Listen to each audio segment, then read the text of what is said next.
Folks are usually about as happy as they make their minds up to be. Concern is not whether God is on our side, my greatest concern is to be on God's side.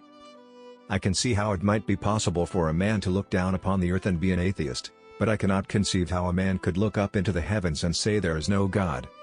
I am not bound to win, but I am bound to be true.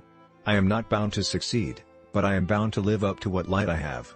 I have been driven many times upon my knees by the overwhelming conviction that I had nowhere else to go. My own wisdom and that of all about me seemed insufficient for that day. We must not be enemies. Though passion may have strained, it must not break our bonds of affection.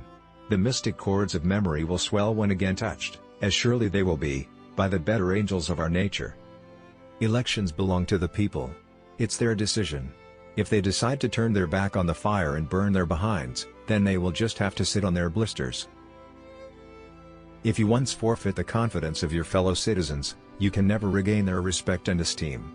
It is true that you may fool all of the people some of the time, you can even fool some of the people all of the time, but you can't fool all of the people all of the time. I am a firm believer in the people. If given the truth, they can be depended upon to meet any national crisis. The great point is to bring them the real facts, and there, a house divided against itself cannot stand. I believe this government cannot endure, permanently half slave and half free. I do not expect the Union to be dissolved, I do not expect the house to fall, but I do expect it will cease to be divided. It will become all one thing or all the other. I am not concerned that you have fallen, I am concerned that you arise. Be with a leader when he is right, stay with him when he is still right, but leave him when he is wrong.